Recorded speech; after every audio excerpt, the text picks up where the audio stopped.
कि कई बार हम लोग अपनी समस्याओं को लेकर परमेश्वर के दास के पास आते हैं। कई बार आप लोग अपनी समस्या लेकर चर्च में पास्टर के पास, हमारे पास आते हैं। लेकिन जब हम आपके लिए प्रार्थना करते हैं या हम आपकी समस्याओं को सुनते हैं, कई बार लोग रो रो कर, आंसू बहा कर, है ना, अपनी दुख तकलीफ को, अपनी परिस्थिति को, अपने हालातों को बताते हैं। और वो सारी बातें सुनने के बाद हम लोग आपके लिए, एक पास्टर के नाते मैं आपके लिए प्रार्थना करता हूँ। लेकिन जब कुछ बातें हम आपको बताते हैं कि कैसे आपको यीशु पर विश्वास करना है, कैसे आपको बाइबल पढ़नी है, कैसे आपको अपनी चाल चलन रखनी है, कैसे आपको उपवास रखना है, कैसे आपको 10वां भाग देना है, या जो कुछ परमेश्वर के वचन में लिखे हुए विधि नियमों को आपको पालन करना है, जब हम वो बातें आपको सिखाते हैं, बताते हैं, तो मेरा सवाल ये है कि वो बातें आप घर में जाने के बाद, जो बातें आपके पासवान ने आपको बताई है, वो कितना प्रतिशत आप मानकर या कितने ज्यादा तौर पर उन बातों को आप मानकर चलते हैं या करते हैं, वो बहुत जरूरी है। और उस पर निर्भर रहता है कि आपकी परिस्थिति बदले या किस हद तक बदले, उस पर वो बातें निर्भर रहती है। ठीक है, तो आज मैं आपको कुछ ऐसी बातें बताना चाहता हूँ। यहाँ पर एक घटना है, एक परमेश्वर के भविष्यवक्ता की एक पत्नी है। वो एक भविष्यवक्ता है जो हम दूसरे राजों की किताब 4 अध्याय में पढ़ते हैं कि वो एक विधवा बहन है, लेकिन वो एक भविष्यवक्ता की पत्नी है। सब सुन रहे हैं? एक बार दोनों हाथों को उठाकर जोर से बोले हालेलुया। ओके, ध्यान दीजिए। तो ये एक विधवा बहन है, एक परमेश्वर का दास जिसका नाम एलीशा है, उसके पास आती है। और ये जो विधवा बहन है वो एक भविष्यवक्ता की पत्नी है, जिसको एलीशा अच्छी रीति से जानता है। एलीशा जानता है कि वो एक भविष्यवक्ता था और वो परमेश्वर का भय मानने वाला था, लेकिन वो कुछ कारण से वो मर जाता है। लेकिन मृत्यु के पहले उसने कुछ कर्जा लिया होता है।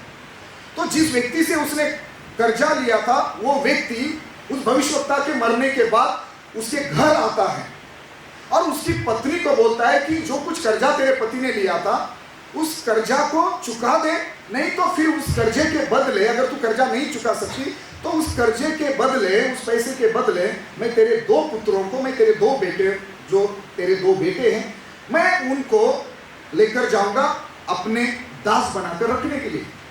ठीक है, यह लिखा है कि वो दास बनाने के लिए, उन 2 बेटों को अपने दास बनाने के लिए ले जाने के लिए वो आया था उस घर में। तो कौन सी माता ये ऐसा चाहेगी कि कोई कर्जदार, मतलब जिसका कर्जा लिया वो व्यक्ति अपने बेटों को, अपने पुत्रों को ले जाए, वो गुलाम बने, वो दास बने।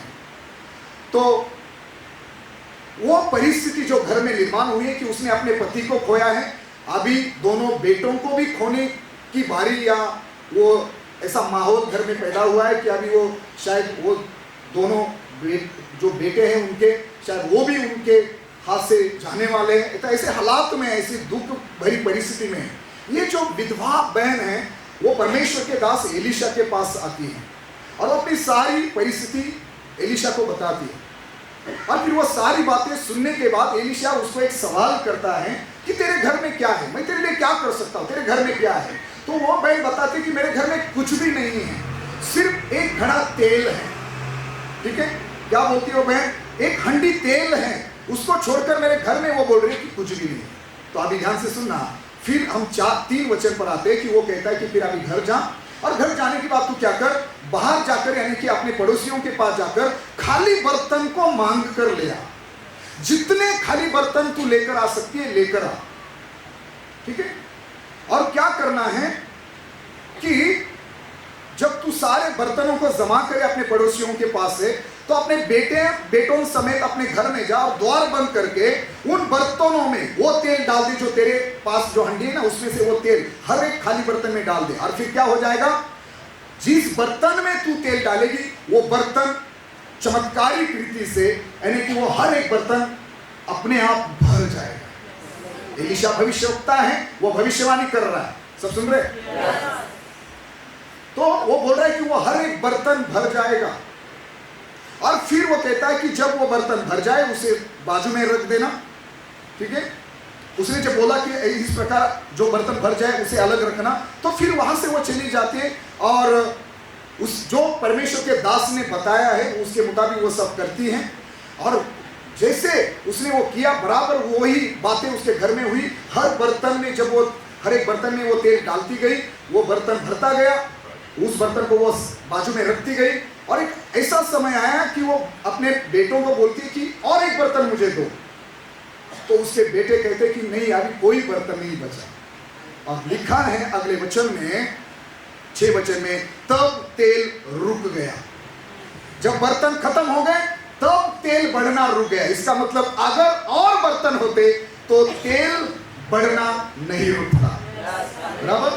तो अभी वो फिर से परमेश्वर के दास के पास जाती है, बोलती कि आपने जैसे कहा था वैसे मैंने किया, और आपने कहा था उसके मुताबिक बराबर वैसे ही हुआ है। मैंने खाली बर्तन मांग कर लाए और उस बर्तन में मैं तेल डालती गई। अभी जितने बर्तन मैंने जमा किए थे, पड़ोसियों के पास खाली बर्तन नहीं बचे, जितने भी थे मैंने सब इकट्ठा किए। हर बर्तन में मैंने तेल डाला और सारे बर्तन अभी भर चुके। अभी मैं क्या करूं? उसने कहा अभी वो तेल बाजार में जाकर बेच दे, जितना भी पैसा आए उस पैसे से क्या करना, अपना कर्जा चुकाना, और बचा हुआ तेल और बचे हुए पैसे से अपने परिवार को चलाना। सुनना मेरे प्रियो, लेकिन ये सब जब उस एलीशा ने उसको करने के लिए बोला, उस समय उसने 3 वचन में एक बड़ी बात बोली। उस शब्द पर ध्यान देना, उस वचन पर मैं आपको कुछ बातें समझाना चाहता हूं। दूसरे राजाओं की किताब 4 अध्याय 3 वचन में एक बात एलीशा ने उसको बोली। क्या है वो बात? उसने कहा, तू बाहर जाकर अपनी सब पड़ोसियों से खाली बर्तन मांग ले आ, और ये शब्द सुनना, और थोड़े बर्तन न लाना। हालेलुया। एलीशा ने बोला थोड़े बर्तन न लाना। परमेश्वर के दास की बातों पर ध्यान दो। वो उसके विचारों पर, उसकी सोच पर कुछ काम कर रहा है। वो बोल रहा है जब तू घर जाएगी, और जो मैं तुझे बोल रहा हूं ना कि अपने पड़ोसियों से खाली बर्तन मांग कर ले आना, तब तू एक बात ध्यान में रखना, ऐसा मत करना कि 2-3 बर्तन मांग कर लाए, 2-3 घर से लाए, 2-4 बर्तन लाए और बस अपने हंडी में जो तेल है उसमें डालना शुरू कर दिया। ऐसा मत करना। पड़ोसियों के पास जाकर जितने ज्यादा बर्तन ला सकती हो, जितने वो तेरे ऊपर निर्भर है कि तू कितने बर्तन को ला सकती है। लेकिन एलीशा ने उसे चेतावनी दी। ये चेतावनी है, ये वार्निंग है। ये आज मैं आपको बता, ये यही चेतावनी मैं आपको देना चाहता हूं जो एलीशा ने उस विधवा, उस भविष्यवक्ता की पत्नी को दी। बोला थोड़े बर्तन मत ला। इसका मतलब एलीशा ने उसके हालात को, उसकी परिस्थिति को, उसकी समस्या को सुना, लेकिन एलीशा एक भविष्यवक्ता है और उसने आत्मा में देखा कि परमेश्वर इस परिवार के लिए, परमेश्वर इस बहन के लिए जो कुछ करने वाला है वो छोटी बात नहीं है। परमेश्वर जो करने वाला है वो बहुत बड़ी बात है। लेकिन अगर परमेश्वर इसके जीवन में बड़ा चमत्कार करना चाहता है, परमेश्वर इसको पूरी रीति से कर्जे से छुटकारा देना चाहता है, और इतना ही नहीं तो आगे भी परमेश्वर इसकी और इसके बच्चों की, पूरे परिवार की हर जरूरतें पूरे करना चाहता है। लेकिन उसके लिए इस बहन के सोच को मुझे क्या करना पड़ेगा? उसकी सोचने के तरीके को बढ़ाना पड़ेगा। इसको मुझे सिखाना पड़ेगा कि बड़ी सोच रखो, बड़ी अपेक्षा करो, बड़ा सोचो, बड़े चमत्कार की अपेक्षा करो। कुछ ऐसा सोचो कि जो करने में परमेश्वर को भी मजा आए। अब छोटी छोटी बात बोल रहे, मेरा सिर दर्द प्रभु ठीक कर दो, प्रभु मेरी सर्दी ठीक कर दो, मेरा जुकाम ठीक कर दो, मेरी खांसी ठीक कर दो। सुनो, मैं ये बताना चाहता हूं, मैं नहीं जानता आज आप किस प्रकार की समस्या में यहाँ आए हैं, आप किस प्रकार की दुख तकलीफ में, बीमारी में यहाँ आए हैं, किस प्रकार की समस्याओं को लेकर यहाँ आए हैं। लेकिन मैं आपको बताना चाहता हूँ आज मेरे पास आपके लिए खुशखबरी है, और वो खुशखबरी ये है कि परमेश्वर जो कुछ आपके लिए करना चाहता है वो बहुत बड़ी बातें हैं। परमेश्वर आपके लिए बड़े चमत्कार करना चाहता है, परमेश्वर आपको बड़ी आशीष देना चाहता है, परमेश्वर आपको हमेशा के लिए आपकी परिस्थिति को बदलना चाहता है, परमेश्वर हमेशा के लिए आपको आपके कर्जे से बाहर निकलना चाहता है, परमेश्वर आपके उस उस बंधन से परमेश्वर आपको हमेशा के लिए छुटकारा देना चाहता है। लेकिन पहले अपनी सोच पर ध्यान दो, अपनी सोच पर काम करो, अपने नजरिए पर काम करो। किस प्रकार आप कदम उठाते हो, किस प्रकार से आप मतलब आप कितना सोचते हो, कितनी अपेक्षा रखते हो, उस बात पर ध्यान दो। एलीशा ने उसे चेतावनी दी, घर पर जाना और पड़ोसियों से बर्तन मांगना, खाली बर्तन, और जो तेरे पास हंडी में तेल है ना, हर बर्तन में डाल देना, और क्या होगा, मेरा परमेश्वर उस हर एक खाली बर्तन को तेल से भर देगा। तेरे पास एक हंडी बर्तन है, लेकिन तू जितने भी बर्तन लाएगी, तेरे पास एक हंडी बर्तन नहीं, तेरे पास हजारों बर्तन होंगे तेल से भरे हुए। ये परमेश्वर करना चाहता है। लेकिन ये चमत्कार तेरे परिवार में हो और तेरा कर्जा उतरे, तुझे एक अच्छा बिजनेस, एक अच्छा व्यवसाय मिले या काम मिले। परमेश्वर तुझे एक बड़ा बिजनेस देना चाहता है, परमेश्वर एक बड़ा काम तुझे देना चाहता है, एक ऐसा बिजनेस, एक ऐसा इनकम सोर्स परमेश्वर तुझे देना चाहता है कि उस काम से तेरा कर्जा तो उतरेगा ही उतरेगा, लेकिन उस काम में तेरी और तेरे परिवार की, तेरे बच्चों की जरूरतें हमेशा पूरी होती रहेगी। तो सुनना, ये शब्द सुनना। एलीशा ने उसे चेतावनी दी कि जब तू पड़ोसियों से, तू और तेरे बेटे समेत जब बर्तन मांगने जाओगे ना, तो थोड़े बर्तन मत ला। क्या शब्द है? उसने कहा थोड़े बर्तन न लाना। हालेलुया। पड़ोसी को बोलो थोड़े बर्तन मत लाना। हालेलुया। पड़ोसी को बोलो छोटी सोच मत रखना यार। हालेलुया। बड़ी सोच रखना। परमेश्वर तेरे लिए कुछ बड़ा सोच रहा है, परमेश्वर तेरे लिए बड़ा करना चाहता है, परमेश्वर तेरे लिए कुछ बड़ा करने जा रहा है। हालेलुया।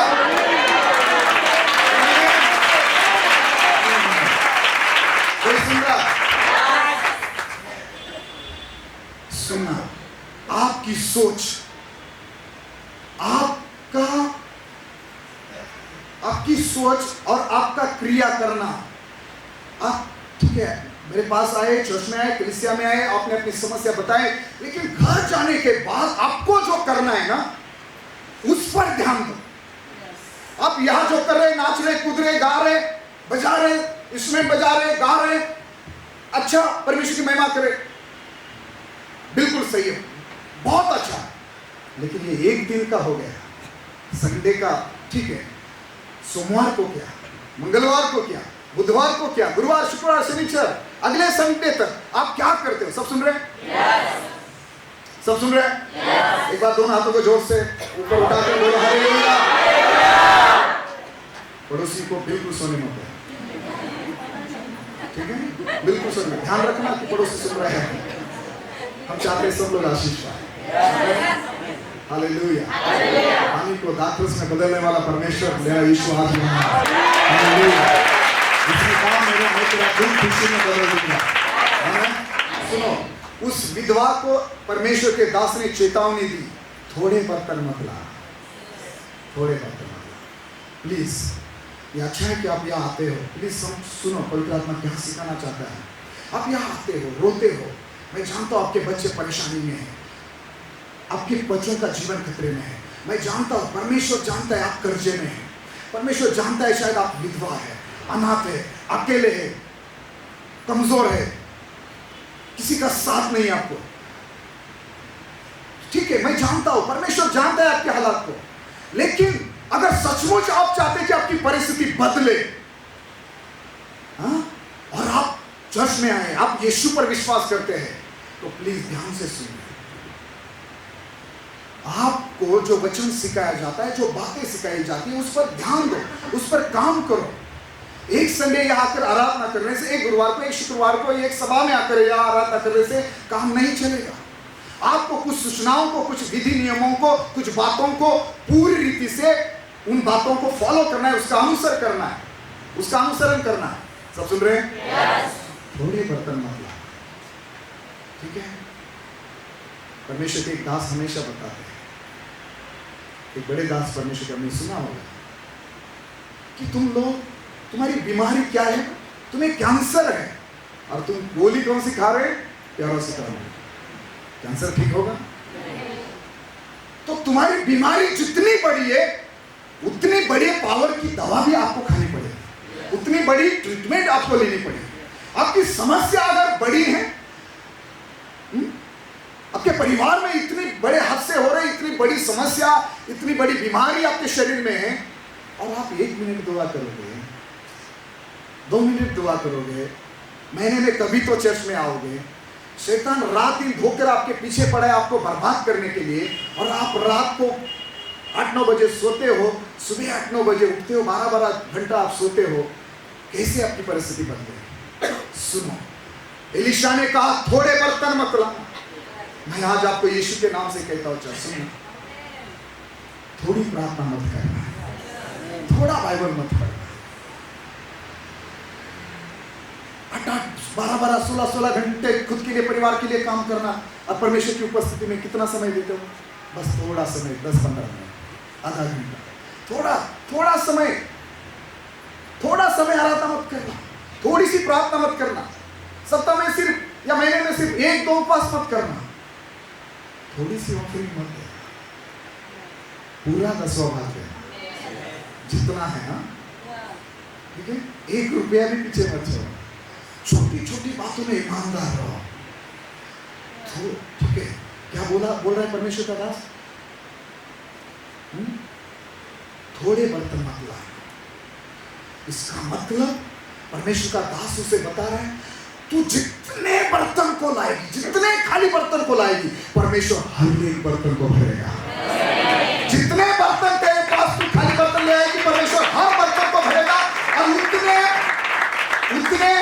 भरे हुए, तेल से भरे हुए बर्तन तेरे पास होंगे, उतना ज्यादा तेल तेरे पास होगा, और उतना ज्यादा तेल तू बाजार में बेच पाएगी, और उतना ज्यादा पैसा तुझे मिलेगा, और तू तेरे कर्जे से और तेरे हर परिस्थिति से तू आजाद हो जाएगा। कुछ लोग सोचते हैं क्या जरूरी है 2-2, 3-3 घंटा प्रार्थना करने की, रात प्रार्थना करने की, क्या जरूरत है? हर सभा में जाने की, गुरुवार को जाओ, शुक्रवार को जाओ, संडे को जाओ, क्या जरूरत है? क्या जरूरी है क्या हर सभा में ऑफरिंग दो, हर महीना 10वां भाग दो? क्या जरूरत है सप्ताह में 1 बार उपवास करो, 2-3 बार उपवास करो? क्या जरूरत है? कुछ लोगों की सोच बड़ी छोटी है, इसीलिए उनकी परिस्थिति नहीं बदल रही है, इसलिए आपकी परिस्थिति नहीं बदल रही है। शैतान रात दिन कुछ लोगों के पीछे पड़ा है, और आप लोग है कि ना ठीक से बाइबल पढ़ रहे, ना ठीक से प्रार्थना कर रहे, ना ठीक से सेवा कर रहे, ना आराधना कर रहे, ना अपना दशांश दे रहे, 10वां भाग दे रहे, ना सुसमाचार प्रचार कर रहे, कुछ नहीं कर रहे। आप 12-12, 16-16 घंटा काम करते हो, और आप 2 घंटा प्रार्थना नहीं कर पाते, 2 घंटा बाइबल नहीं पढ़ पाते। आप पूरा सप्ताह या पूरा महीना भर काम करते हो, आप एक भी छुट्टी नहीं मारते हो, लेकिन आप महीने में 2-2, 3-3 संडे गायब रहते हो। ये चलता है? कैसे आपके बच्चे आजादी पाएंगे, छुटकारा पाएंगे? कैसे आपके बच्चों की जान बचेगी? कैसे आपका कर्जा उतरेगा? कोई सुन रहा है मुझे? yes. किसी के समझ में आ रहा है? yes.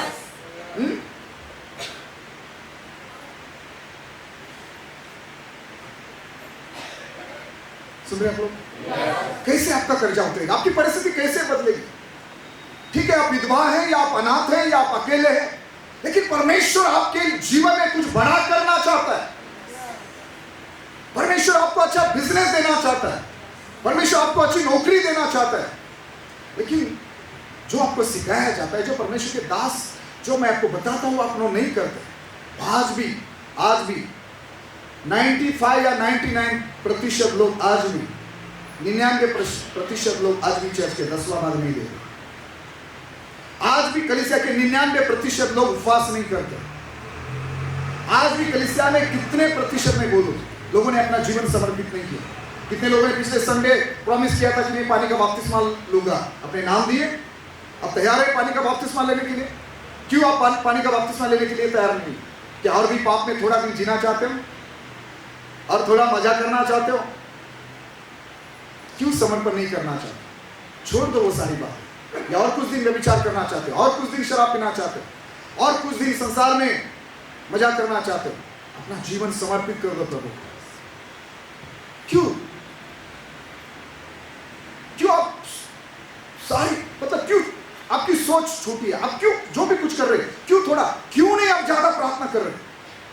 क्यों आप 2-2 तो 3-3 घंटा बाइबल नहीं पढ़ पा रहे? आप अपना बिजनेस संभालो, आप अपनी नौकरी करो, आप अपने परिवार की जिम्मेदारी निभाओ, लेकिन उसके साथ साथ जितना समय आप अपने लिए, अपने परिवार के लिए, अपने बिजनेस के लिए, नौकरी के लिए दे रहे, आप क्या करो, वो सब देखो और परमेश्वर के लिए भी कुछ अच्छा समय निकालो। अभी थोड़ी प्रार्थना करना बंद करो, ठीक है? थोड़ा ऑफरिंग देना बंद करो। लिखा है बाइबल में, सबोपदेशक की किताब में, सबोपदेशक की किताब में 11 अध्याय 6 वाक्य कोई पढ़िए। उपदेशकाचं पुस्तक याचा 11वा अध्याय आणि 6वं वचन वाचूया। भोर को अपना बीज बो, हाँ, और सांझ को भी अपना हाथ न रोक, क्योंकि तू नहीं जानता कि कौन सफल होगा, या वो या दोनों के दोनों अच्छे निकलेंगे। हालेलुया। मराठी में कैसे लिखा है? मराठी में कैसे लिखा है? सकाळी आपले बी पेर, संध्याकाळी आपला हात आवरू नको, संध्याकाळी सुद्धा हात आवरू नको, कारण त्यातून कोणत्या फळात येईल हे किंवा ते अथवा दोन्ही मिळून चांगली होती हे तुला ठाऊक नसते। हाँ, सुनो, आपको मालूम नहीं है? सुनो, यहाँ लिखा है कि भोर को अपना बीज बो और सांझ को भी अपना हाथ न रोक, अपना हाथ न रोक। क्या करना? थोड़े बर्तन न लाना, थोड़ी प्रार्थना मत करना। अभी सुबह प्रार्थना की है, शाम को प्रार्थना करने की क्या जरूरत है? समझ रहे क्या? पिछले सप्ताह उपवास किए थे, इस सप्ताह करने की क्या जरूरत है? पिछले महीना 10वां भाग दिया था, इस महीने 10वां भाग देने की क्या जरूरत है? पिछले रविवार को मैं चर्च में गया था, अभी इस रविवार को चर्च में जाने की क्या जरूरत है?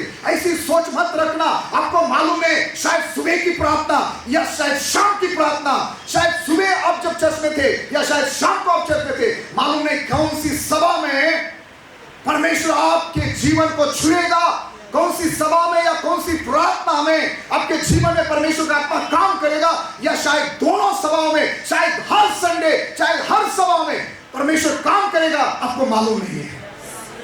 तो आपको रुकना नहीं है।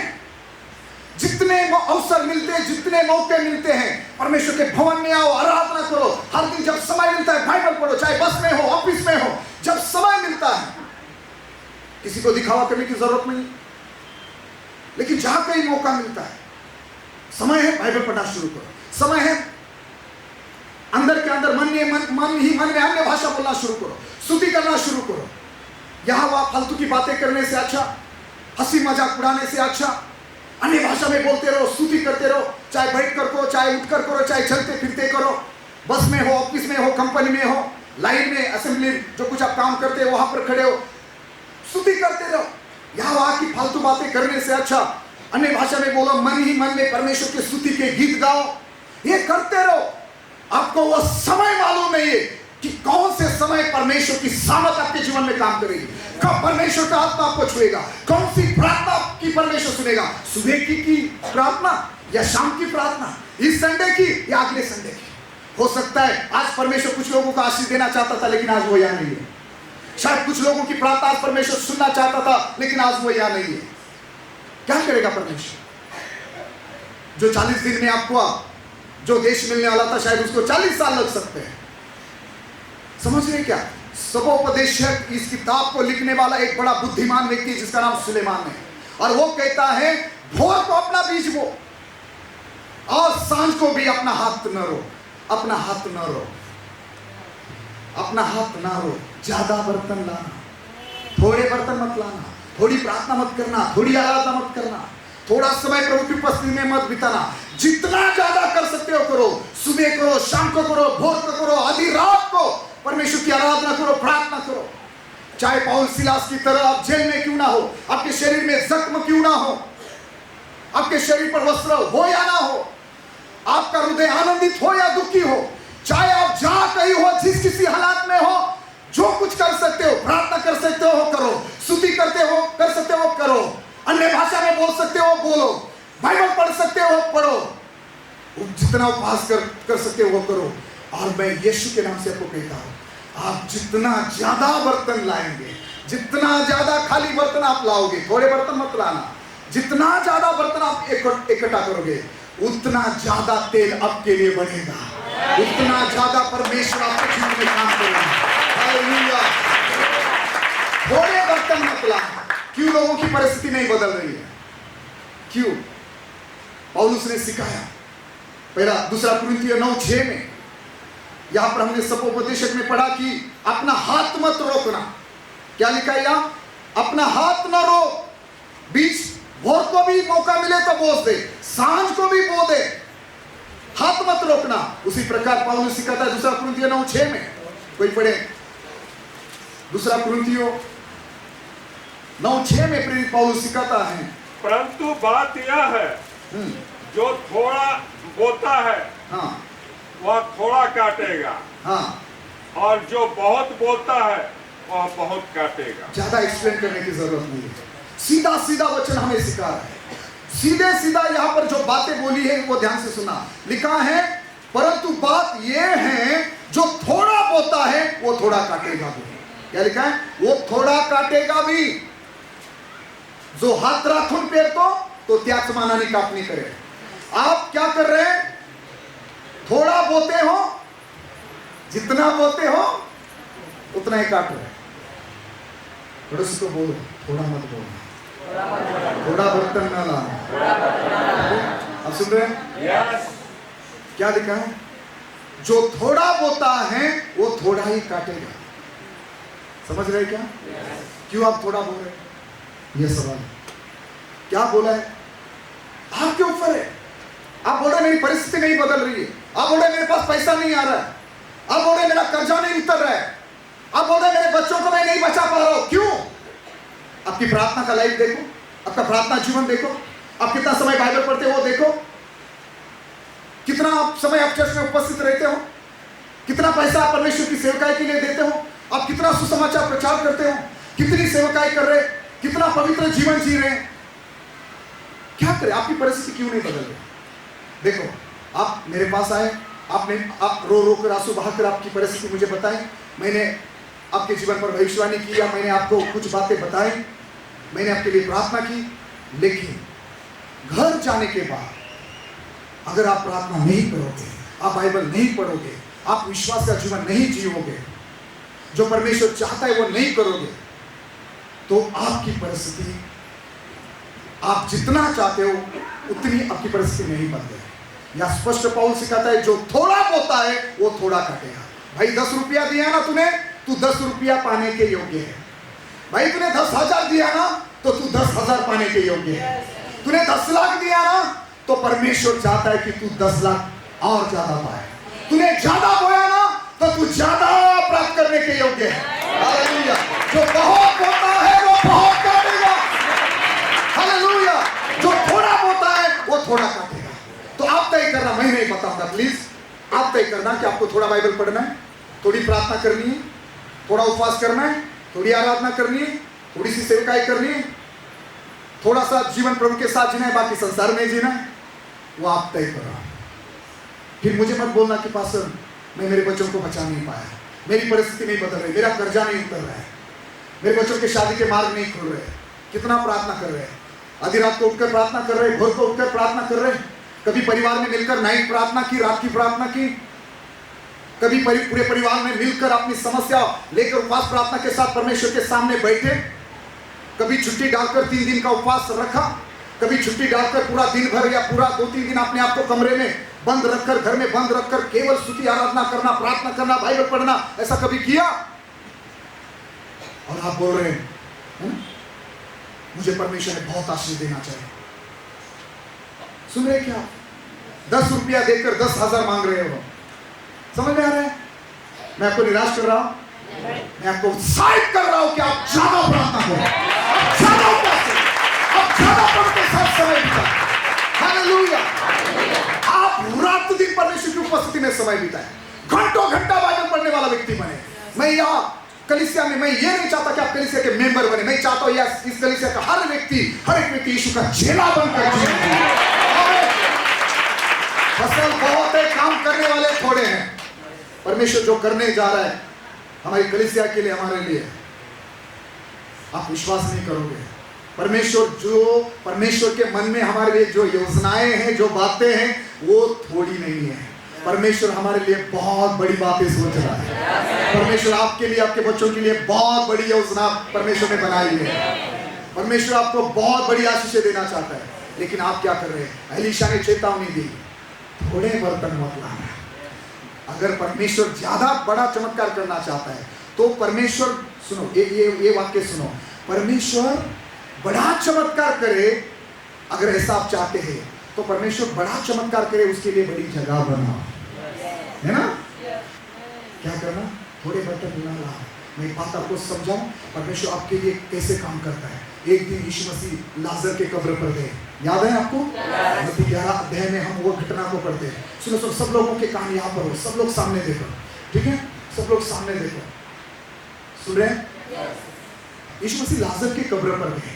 मरिया बहुत रो रही थी, मार्था रो रही थी, कई सारे लोग रो रहे थे, है ना? और यीशु मसीह मरियम को, मार्था को रोते हुए, है ना, यूहन्ना 11:35 में लिखा, यीशु मसीह खुद रो पड़े। फिर कुछ लोगों ने सवाल उठाने लगे, कुछ लोग बोलने लगे ये कितना प्रेम प्रीति रखता है इस परिवार से, या लाजर से यीशु मसीह की कितनी प्रीति है। लेकिन लोग बोले कि क्या इसके अंदर ये ताकत नहीं थी कि वो लाजर को मृत्यु से बचाए? लेकिन यीशु मसीह को बड़ा तरस आया और यीशु मसीह वहां व्याकुल होकर कब्र पर आए। और मालूम है, सब सुन रहे क्या? यीशु मसीह उस लाजर के कब्र पर आए और लाजर को मरे हुए कितने दिन हुए थे? 4 दिन हुए थे, ठीक है? मैं आपको क्या समझाने की कोशिश कर रहा हूं, सुनना। पवित्र आत्मा क्या बोलना चाहता है? एलीशा ने बताया थोड़े बर्तन मत लाना। सब सुन रहे हैं? ओके, सुनना। एलीशा ने बोला थोड़े बर्तन मत लाना, इसका मतलब अपनी सोच बड़ी रखना, बड़ी मांग रखना, बड़ी अपेक्षा करना। सुनो, मैं क्या बताना चाहता हूं। जब यीशु मसीह लाजर के कब्र पर गए, लाजर को मरे हुए कितने दिन हुए थे? 4 दिन। 4 दिन पहले लाजर मरा हुआ था। लाजर को कब्र में दफनाकर या रखकर 4 दिन हुए थे, बराबर? अभी यीशु मसीह कब्र पर आते हैं और लोगों को बोलते, कब्र के मुंह पर या कब्र पर जो पत्थर था ना, यीशु मसीह बोलते पत्थर को हटाओ। मार्था तुरंत बीच में आ जाती है, बोलती नहीं, पत्थर को मत हटाओ, अभी उसको क्या दुर्गंध आती होगी या बदबू आती होगी, क्योंकि 4 दिन पहले उसके बॉडी को, शरीर को दफनाया या अंदर रखा है।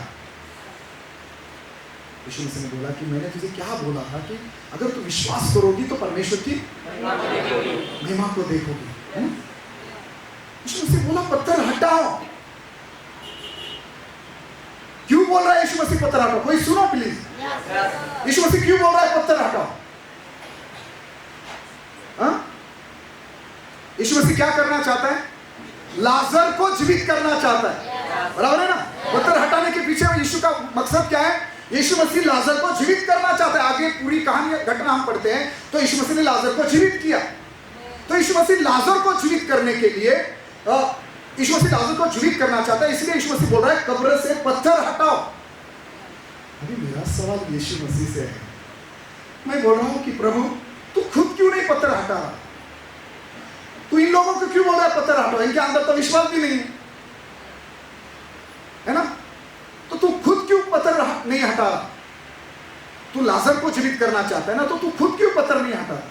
सुनो, मैं एक बात आपको बताऊं, जो बातें आप कर सकते हो, सुनो, जो बातें आप कर सकते हो वो अगर प्रभु ने आपके लिए करी तो उसमें कोई बड़ी बात नहीं है। जो आप कर सकते हैं, जो आप कर सकते हो वो अगर प्रभु ने किया तो उसमें कोई बड़ी बात नहीं है। प्रभु तो वो करना चाहते हैं जो आप नहीं कर सकते। हालेलुया। आपका काम है पत्थर हटाना, लाजर को जीवित करना आपके मेरे यीशु का काम है। हालेलुया। आप पत्थर हटा सकते हैं? मेरे सवाल का जवाब दिया। आप पत्थर हटा सकते हैं ना?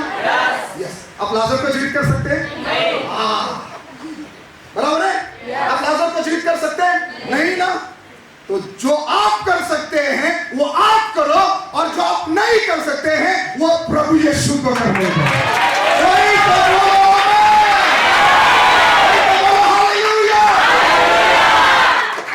प्लीज, कुछ बातें हैं जो आपको करनी पड़ती है।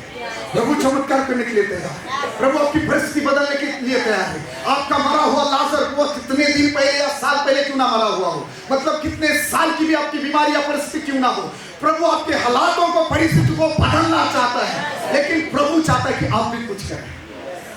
जो आप कर सकते करो ना। आप प्रार्थना नहीं कर सकते, आप चर्च में नहीं आ सकते, आप 10वां भाग नहीं दे सकते, आप बाइबल नहीं पढ़ सकते, आप उपवास नहीं कर सकते, आप नाइट प्रेयर नहीं कर सकते, फिर सवाल यह है कि क्यों नहीं कर रहे? क्यों नहीं कर रहे? क्यों आप 10वां भाग नहीं दे रहे? क्यों हर संडे आप चर्च में नहीं है? क्यों आपका हर कई बार मैं क्यों जब मैं उपवास प्रार्थना में देखता हूं लोगों की उपस्थिति कितनी है, जब नाइट प्रेयर कभी होती है तो लोगों की उपस्थिति कितनी है, जब चर्च साउंड प्रूफ बनेगा ना, हम रात को भी चर्च चलाएंगे, रात को भी चर्च चलेगा, चाहे जितना पैसा लगे हम गवर्नमेंट से परमिशन निकालेंगे, महाराष्ट्र गवर्नमेंट से। लेकिन ये महाराष्ट्र में शायद पहली बार होगा, हमारा चर्च रात को भी चलेगा, सवा रात को भी चलाएंगे यीशु के नाम से। शैतान के सिर को ऐसा कुचलेंगे, वो मुंह दिखाने लायक उसको नहीं छोड़ेंगे। हालेलुया। 12 से 3 बजे तक सभा चलेगी कई बार। हालेलुया। सुन रहे हैं? सुनो, पत्थर हटा सकते हो तो हटाओ ना, क्यों बहाने बना रहे हो? क्यों बहाने बना रहे हो? मुझे समय नहीं मिलता, मैं नहीं कर सकता, नहीं मेरे पास पैसा नहीं है, मेरे पास पैसा नहीं बचता है। ये भाई अगर वही सोचते बैठता तो आज जो खुशी से गवाही दे रहा है, ये अनुभव उसको मिलता? क्यों नहीं कर रहे? थोड़ी बर्तन लगी अपनी सोच। सभापति लिखा था अपना हाथ को मत रोकना। सुनो, इस बात को ध्यान में रखना। यीशु मसीह ने बोला पत्थर हटाओ, जब पत्थर हटाया और फिर यीशु मसीह बोला लाजर का नाम लेकर बोला लाजर बाहर आ। और लिखा है पूरे वस्त्रों से कैसे बंधा हुआ लाजर जीवित होकर, जो 4 दिन पहले मरा हुआ था, वो जीवित होकर बाहर आया। ये हम नहीं कर सकते, ये हम नहीं कर सकते। हम बर्तन जमा कर सकते हैं लेकिन वो भर नहीं सकते। हम वो 6 मटके पानी से भर सकते लेकिन पानी का दाखरस नहीं बना सकते। आप भर सकते हैं ना? मरियम ने क्या बोला? वहां जो चाकर क्या बोलते हैं उसको, जो लोग काम करने वाले लोग थे, मरियम ने क्या बोला? ये जो कुछ कहेगा, ये जो कुछ तुम्हें बताएगा वो करना। मराठीत म्हटले मरिया म्हणाली हा तुम्हाला जे काही सांगेल ते करा। बराबर है? जब यीशु मसीह ने थोड़ी देर में बोला वो मटके 6 मटके वहां ना वो पानी से भर दो। शादी का समय था, शादी का दिन था, दाखरस खत्म हुआ था, वहां दाखरस की जरूरत थी। बराबर है? अगर जब यीशु मसीह ने उन वहां के लोगों को बोला कि ये मटके भर दो पानी से, और वो सवाल उठा था कि क्यों भरे, क्यों भरे, क्या होगा भरने से? अभी जरूरत नहीं है, लोग आ चुके, यहूदी चाली रीति के मुताबिक अभी सभी ने अपने पाँव भी धो दिए, अभी जरूरत नहीं है। सुनो, जितना बोला है ना उतना करो। आपको कुछ परिणाम नजर नहीं आ रहा है, कुछ फर्क नजर नहीं आ रहा है, फिर भी उपवास करते रहो। कई बार 10वां भाग देने के बाद भी आपको ऐसा महसूस होगा कि यार कर्जा नहीं उतर रहा है, पैसा नहीं बढ़ रहा है, ऐसा होगा, लेकिन फिर भी ईमानदार रहो। प्रार्थना करने के बावजूद, उपवास करने के बावजूद भी कई बार आपको ऐसी परिस्थिति, ऐसे हालात नजर आएंगे कि कोई बदल नहीं हो रहा, लेकिन फिर भी निराश होने के बजाय प्रार्थना करते रहो, बाइबल पढ़ते रहो, उपवास करते रहो, आराधना करते रहो। प्लीज मैं आपको बोलना चाहता हूँ 10 मिनट 15 मिनट बाइबल पढ़ना, प्रार्थना करना बंद करो, अभी बहुत हो गया है। मैं ये गवाहियां सुनना चाहता हूँ कि लोग कोई उठकर कहे पास्टर अभी मैं सप्ताह में हर दिन 3-3 घंटा 4-4 घंटा बाइबल पढ़ता हूँ, प्रार्थना करता हूँ, 8 घंटे ड्यूटी करने के बाद भी, 16 घंटे काम करने के बाद भी, और फिर देखो मैं यीशु के नाम से भविष्यवाणी करता हूँ आपके जीवन में कोई कर्जा नहीं रहेगा, आपके बच्चे छुड़ाए जाएंगे इसके नाम से। आपका परिवार चाहे आप विधवा क्यों ना हो, आपके ऊपर कर्जा नहीं रहेगा, आप अपने बच्चों को नहीं खोएंगे। हालेलुया। कोई साहूकार नहीं, कोई ऐसी अंधकार की शक्तियां नहीं जो आपके बच्चों को छूने पाएगी। घुटने डालना शुरू करो, प्रार्थना करना शुरू करो, उपवास करना शुरू करो, लेकिन थोड़ा नहीं, थोड़े बर्तन मत लाना। ये चेतावनी है। आपकी परिस्थिति इसीलिए नहीं बदल रही क्योंकि आप पूरा सप्ताह भर खाते रहते हो, एक भी उपवास नहीं करते। 8-8 घंटा नहीं, 12-12 घंटा सोते रहते हो, 12 मिनट भी प्रार्थना नहीं करते, इसलिए आपकी परिस्थिति नहीं बदल रही है। समझ रहे हैं ना? इसलिए आपका कर्जा नहीं उतर रहा है, इसलिए आपके बच्चों का जीवन खतरे में है। क्या आपके बच्चों को कोई छू पाएगा? कैसे आपके बच्चे नहीं सुधरेंगे? प्रार्थना करना शुरू करो, ज्यादा प्रार्थना करना शुरू करो, ज्यादा बाइबल पढ़ना शुरू करो, फिर देखो परमेश्वर क्या कर सकता है। फिर देखो आपके परिवार में कैसे बदलाव आते हैं, फिर देखो आपकी परिस्थिति में, आपके बच्चों के जीवन में कैसे बदलाव आते हैं। आप पत्थर हटा सकते हैं? हटाओ।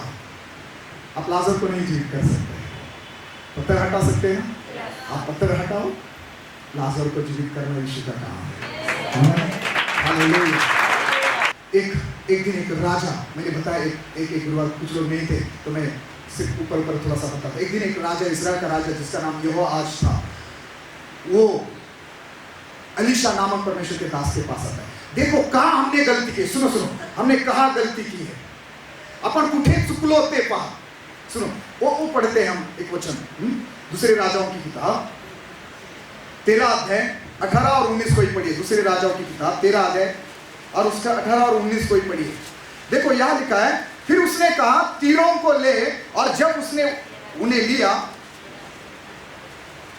तब उसने इजराइल के राजा से कहा भूमि पर मार।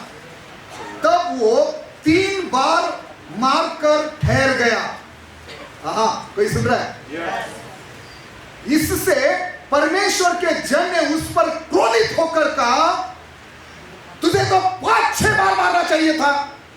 ऐसा करने से तू आराम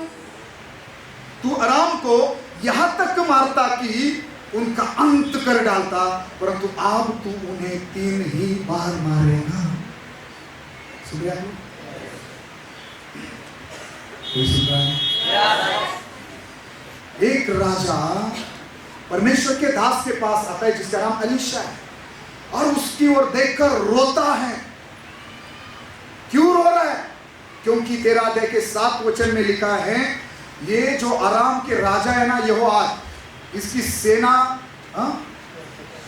में से केवल 50 सवार, 10 रथ और 10,000 प्यादे छोड़ दिए थे, क्योंकि उसने उनको नष्ट किया और रोम को धूल में मिला दिया था।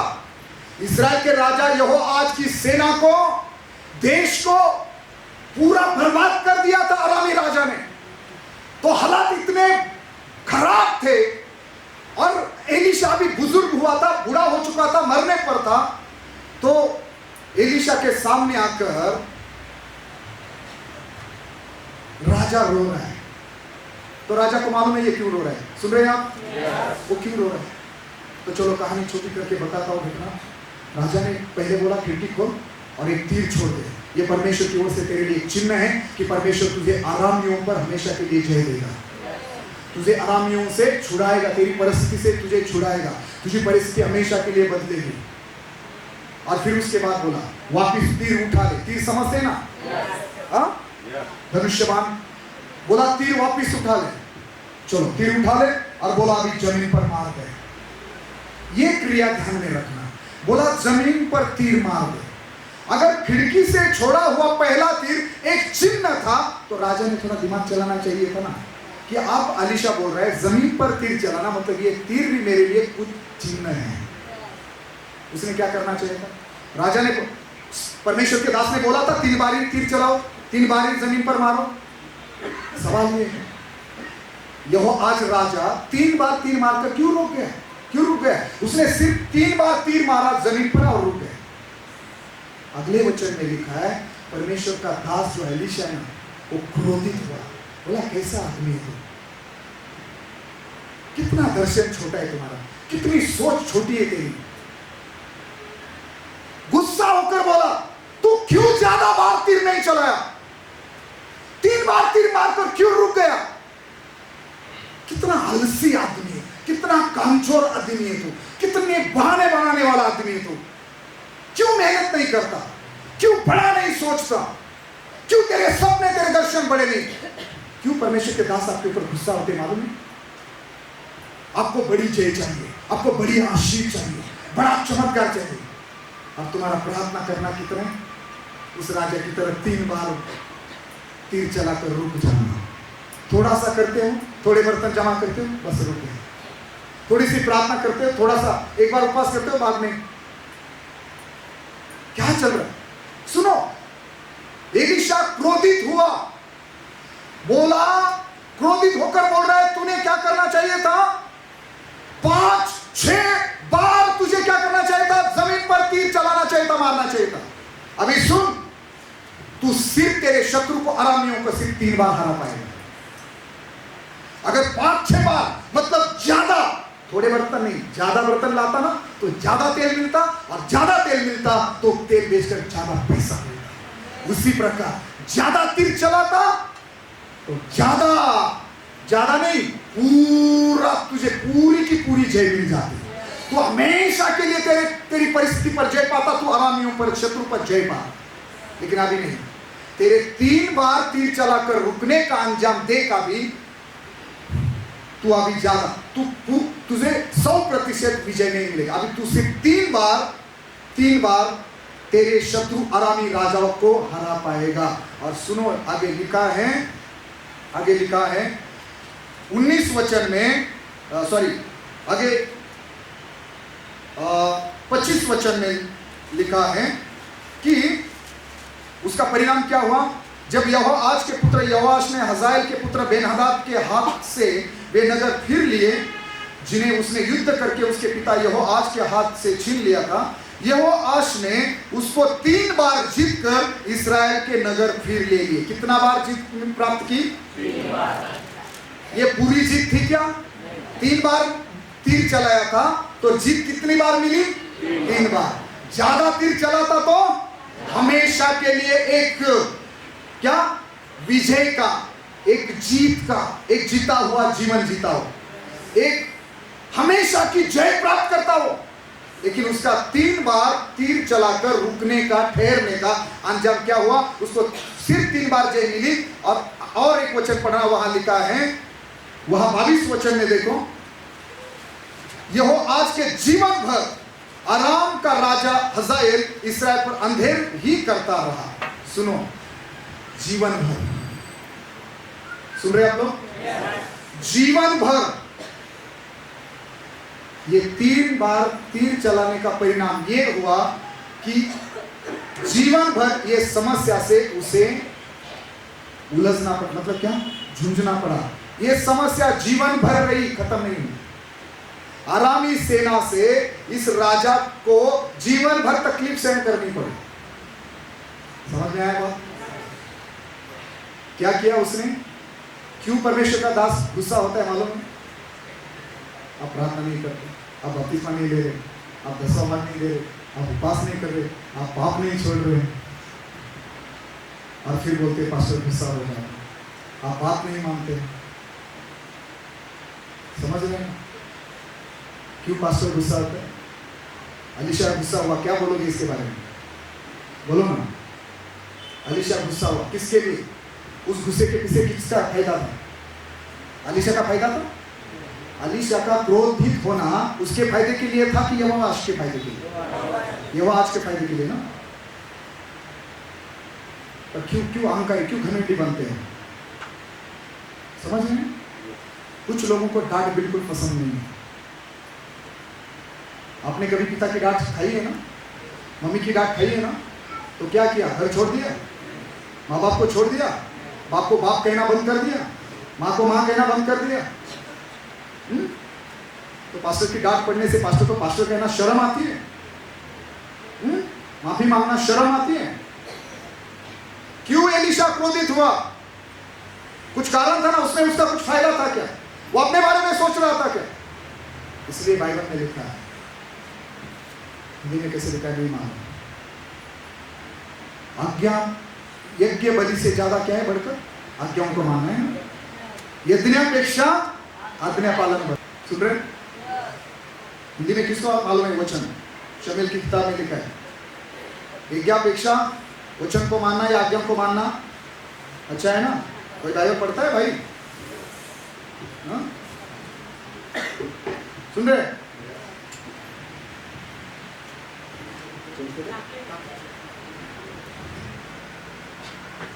सुन रहे हो? क्यों क्रोधित हुआ एलीशा? क्योंकि लोग जो पास्टर चाहता है उतना नहीं कर रहे। मैं चाहता हूं आप सब उपवास करें, मैं चाहता हूं आप सब प्रार्थना करें, साथ, कलीसिया के साथ ईमानदार रहे। सुन रहे हैं? क्यों आप अपनी सोच रखकर चलते हो? क्यों आपको ऐसा लगता है कि आपको सब समझता है? राजा ने सोचा 3 बार चला दिया, काम बन गया, लेकिन परमेश्वर कुछ ज्यादा चाहता था, है ना? इब्राहिम बोला तूने मुझे इस्माइल दिया है, बस यही तेरे सामने आशीष पाए चले बस। परमेश्वर ने बोला यार तू इस्माइल में क्यों खुश हो, मैं तुझे इसहाक देना चाहता हूं। सुन रहे आप लोग? कुछ लोगों को लगता है यार मुझे, मेरे पास किराए का घर है, मेरे पास छोटी सी टूटी फूटी साइकिल या 2 व्हीलर है, बस ये बहुत है। क्यों नहीं चाहते आपके पास 4 व्हीलर हो? क्यों नहीं आप अपेक्षा कर सकते कि आपके पास खुद का घर हो? क्यों नहीं चाहते कि आपके पास एक बड़ी तनख्वाह वाली नौकरी हो? क्यों नहीं चाहते कि आपके पास बिजनेस हो? मैं आपको एक सलाह दूं आज के वचन के आधार पर, परमेश्वर को मांगो कि परमेश्वर मुझे बता मैं क्या बिजनेस करूं। बिजनेस करो, छोटे छोटे स्टॉल डालो, कुछ करो, चाहे वड़ा पाव, चाहे टी स्टॉल, चाय की दुकान, कुछ करो, कुछ ऐसा करो, लेकिन प्रार्थना के साथ। 10-15 हजार की नौकरी करने से आपकी परिस्थिति नहीं बदलेगी।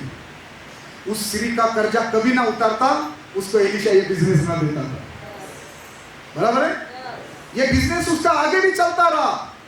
तेल इतना था कि वो बार बार बाजार जाती, बेचती, पैसे लाती और अपने घर को, अपने बच्चों को संभालती चलाती। आपको बिजनेस की जरूरत है।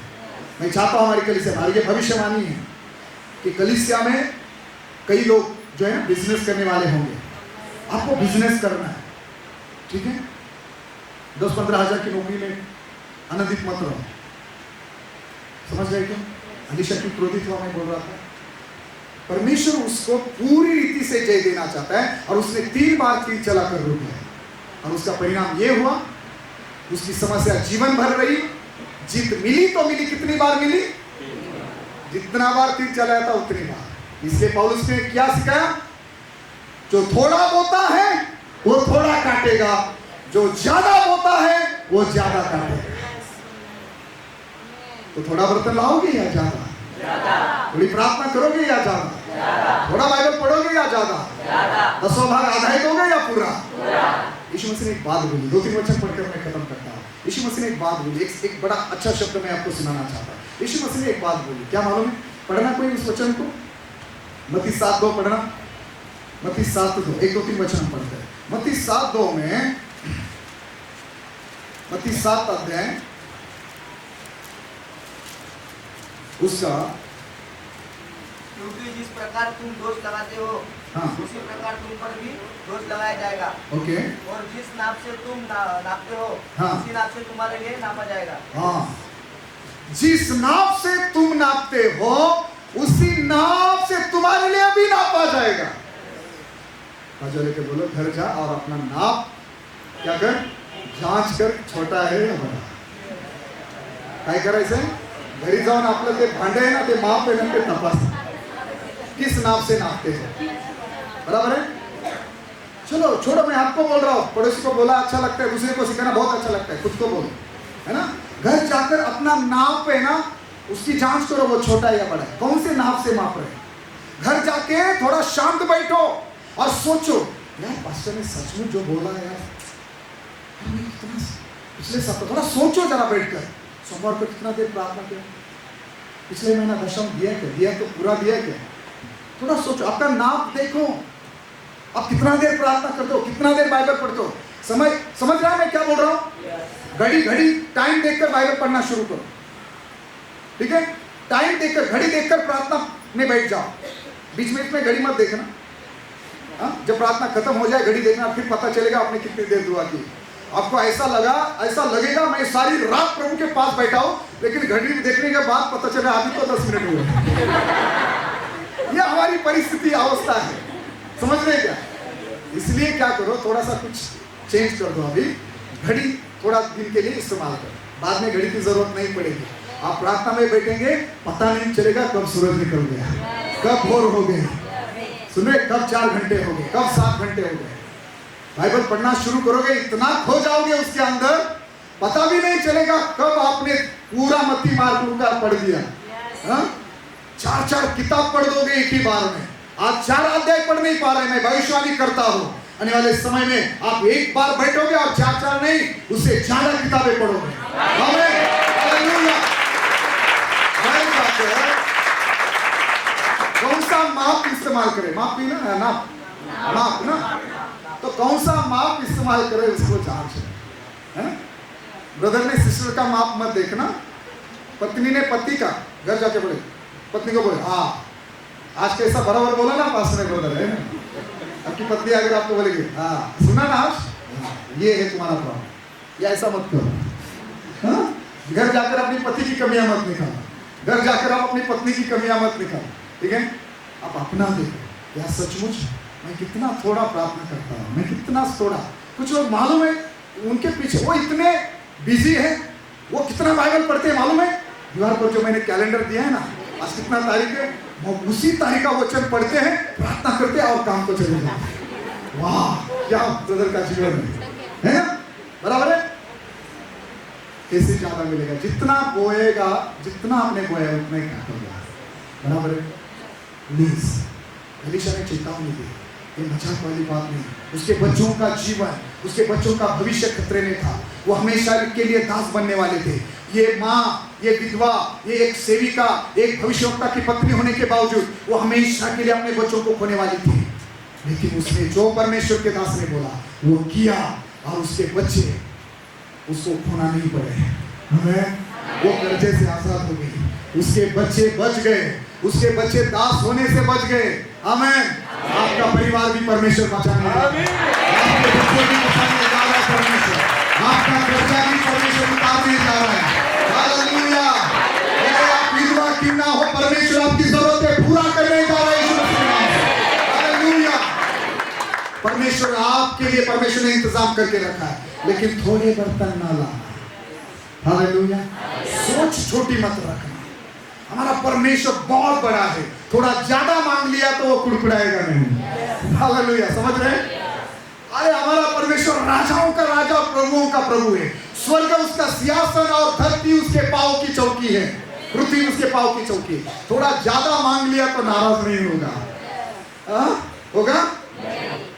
थोड़ा ज्यादा ही मांग लिया आज तूने, यार बेटे बोलेगा बेटी ये है, तूने पिछले संडे तो इतना नहीं मांगा था, मुझे लगा इस संडे भी तू ज्यादा नहीं मांगेगी, चलो नहीं मुझे अभी अच्छा नहीं लग रहा है, चलो मैं कुछ नहीं करूंगा तेरे लिए, ऐसा बोलेगा? ज्यादा मांगेगा तो वो नाराज नहीं होगा, ठीक है? जो आपके लिए भला, आपकी भलाई के लिए जो है वो उतना ही देगा, ठीक है, लेकिन जरूर देगा, इतना देगा कि आपके लिए वो काफी होगा। हाँ, आपका आनंद परिपूर्ण हो जाएगा, ठीक है? आप सुन रहे? राजा पर एलीशा क्रोधित होकर बोलता है, तुम्हें 3 बार तीर क्यों चला? और उसका परिणाम ये हुआ कि उसकी समस्या, उसकी परिस्थिति जीवन भर कभी नहीं बदली। प्लीज मैं तो फिर से चेतावनी देता हूँ, मैं आपको परमेश्वर के वचन के आधार पर गंभीरता के साथ देता हूँ। जब प्रार्थना में बैठो ना, एक अंदाज समय निकालो, 10 मिनट में 2 मिनट में उठना पड़े ऐसे समय प्रार्थना मत करो। 2 मिनट बाइबल पढ़ने के बाद आपको तुरंत काम करना पड़े ऐसे समय बाइबल मत पढ़ो। ऐसा समय निकालो, ऐसा समय बाइबल पढ़ने के लिए, प्रार्थना करने के लिए निकालो। ऐसे दिन उपवास करो कि आपको दिन भर उपवास आप कर पाए, आप 2-2, 3-3 घंटा बाइबल पढ़ पाओ, प्रार्थना कर पाओ। ऐसा समय निकालो, बराबर है? वो कब करना है वो आप तय करें। ऐसा कोई नियम नहीं, कानून नहीं कि आप सुबह करें, दोपहर को करें, शाम को करें, कोई नहीं, आप कभी भी कर सकते हो। हालेलुया। सुन रहे आप लोग? हालेलुया। जरूरी नहीं है, सिर्फ एक ही बात मैं आपको समझाना चाहता हूँ, थोड़े बर्तन न लाना। एक ही, मैं आपकी सोच को बड़ा करना चाहता हूँ, मैं आपके विश्वास को बढ़ाना चाहता हूँ, मैं आपकी प्रार्थना लाइफ को बढ़ाना चाहता हूँ, मैं आपको उपवास करना, 10वां भाग देना या सेवा करना, समय प्रभु के साथ जो आपका आप बिता रहे, मैं उसको बढ़ाना चाहता हूँ। पवित्र आत्मा उसको बढ़ाना चाहता है। हमें, ठीक है, पवित्र आत्मा चाहता है कि जितनी सभाओं में आप सप्ताह में आ सकते हैं आप आए, जितना आप परमेश्वर के लिए समय दे सकते हो, पैसा दे सकते हो, जितना अच्छा जीवन जी सकते हो, जितना ज्यादा प्रभु के लिए काम कर सकते हो आप करें। और फिर देखो परमेश्वर आपके लिए क्या करता है, फिर देखो कैसे बदलाव आपके जीवन में होते हैं, कैसे आपकी परिस्थिति बदलती है। हमें बात में बोला है, दाऊद की संतान मुझ पर दया कर। एक बार पुकार कर बोलता है, दाऊद की संतान मुझ पर दया कर। 10-50 लोग एक ही बार आके बोलते हैं, हे आंधे चुप करना, क्यों चिल्ला रहा है, चुप कर। आपको क्या लगता है इसने क्या किया? लिखा वो और चिल्ला कर कहने लगा, है दाऊद की संतान पर दया कर। और न चिल्लाता तो तिथे लिहिले मराठीत, अधिक ओरडून तो म्हणाला, हे दावीद पुत्र येशू माझ्यावर दया कर। और नहीं चिल्लाता तो, वो चुप रहता तो, ना चिल्लाता तो, मतलब ज्यादा दुआ ना करता तो, यीशु को ज्यादा ना पुकारता तो, ज्यादा आंसू ना बहाता तो, ज्यादा ना रोता तो, जीवन भर भिखारी रहता और अंधा ही रहता। समझ में आ रहा है? तो आपको जीवन में ऐसे रहना है कि आप सोचो, गुस्सा हो जाओ शैतान पर, गुस्सा हो जाओ अपने हालातों पर, परिस्थिति पर, बोलो ये क्यों नहीं मेरे जीवन से निकल रहे, क्यों मेरी परिस्थिति नहीं बदल रही, क्यों ये दुष्ट आत्मा नहीं छोड़े मेरे बेटे को बेटी को, क्यों मेरा कर्जा नहीं उतर रहा है। गुस्सा हो जाओ, उपवास करो, जाओ घुटनों पर, शैतान के सिर पर पाँव रखो विश्वास से, और बोलो शैतान मैं तुझे पाँव तले कुचल देता हूं यीशु मसीह ने दिए हुए अधिकार से, और बोलो निकल जाओ मेरे जीवन से, परिवार से। वो परिस्थिति को डांटो, उस बांझपन को डांटो, उस खर्चे को डांटो, हाँ? जो बार बार एक्सीडेंट हो रहे, झगड़े हो रहे, कोई शराब पी रहा है घर में, डांटो उस दुष्ट आत्मा को, गुस्सा हो जाओ। समझ रहे ना? ज्यादा प्रार्थना करो, ज्यादा समय प्रभु की उपस्थिति में बिताओ, और फिर देखो परमेश्वर कैसे काम करते हैं, फिर देखो कैसे बदलाव अब आपके परिवार में आ जाते हैं। आमीन। सुनो, एलीशा ने कहा, बच्चों को बचाना चाहती है, कर्जा से आजाद होना चाहती है, आगे भी परिवार में सारी चीजों को सब सही देखना चाहती हो परिवार में, तो क्या करना?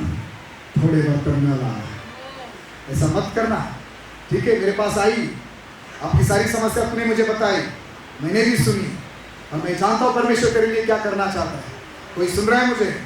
मैं जानता हूँ हर एक के लिए परमेश्वर क्या सोच रहा है, मैं जानता हूँ अब भी परमेश्वर आपके लिए क्या करने वाला है, मैं जानता हूँ जब मैं प्रार्थना करूंगा परमेश्वर क्या करने वाला है, मैं जानता हूँ परमेश्वर का आत्मा आज यहाँ काम करने वाला है, मैं जानता हूँ आज काफी लोग चंगाई पाने वाले हैं, काफी लोग नहीं, मैं बोल रहा हूँ सभी लोग चंगाई पाने वाले हैं। मैं जानता हूँ आज लोग हर एक व्यक्ति परमेश्वर के आत्मा से भरने वाले हैं, मैं जानता हूँ हर एक व्यक्ति आज परमेश्वर की महिमा देखने वाला है। हालेलुया। लेकिन सुनो, यहाँ से जाने के बाद में इस बाइबल को थामे रखना, इसको पकड़ कर रखना, छोड़ना मत। जब भी समय मिले पढ़ते रहना, जब भी समय मिलता है घुटनों पर जाओ, जब भी समय मिलता है बाइबल पढ़ो, जब भी समय मिलता है प्रार्थना करो, जब भी समय मिलता है परिवार के साथ बैठो, आराधना करो। छुट्टी है, शाम का समय है, जल्दी ड्यूटी से आए हैं, रात को चलो नींद नहीं आ रही, उठो बैठो प्रार्थना, ये सब आपके ऊपर है। जितना प्रार्थना करोगे, जो ज्यादा बोएगा ज्यादा काटेगा, जो थोड़ा बोएगा वो थोड़ा काटेगा। आप तय करो आप कितना बोने वाले हो। बाजू लेके बोलो मैं तो बहुत ज्यादा बोने जा रहा हूँ। हालेलुया। बोलो मैं बहुत ज्यादा बोने जा रहा हूँ क्योंकि मुझे ज्यादा काटना है। आमीन। हालेलुया। मुझे कर्जे में नहीं रहना है। आमीन। मैं ज्यादा अभिषेक पाने वाला हूँ, मैं ज्यादा आशीष पाने वाला हूँ, मुझे बड़ा बिजनेस करना है, मुझे बड़े ज्यादा बहुत पैसे कमाने चाहिए ना पैसे।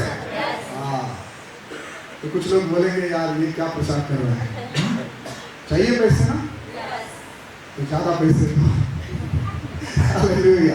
तो ज्यादा पैसे दो, ठीक है। आमीन। क्या आपने इस वचन को सुना? हाथ उठाकर बोलो आमीन। मैंने सुना, मैंने इस वचन के द्वारा आशीष पाई, बोला आमीन। इस वचन के द्वारा आशीष पाई। आइए अपनी जगह पर खड़े हो जाएं, हम अंतिम प्रार्थना में जाएंगे।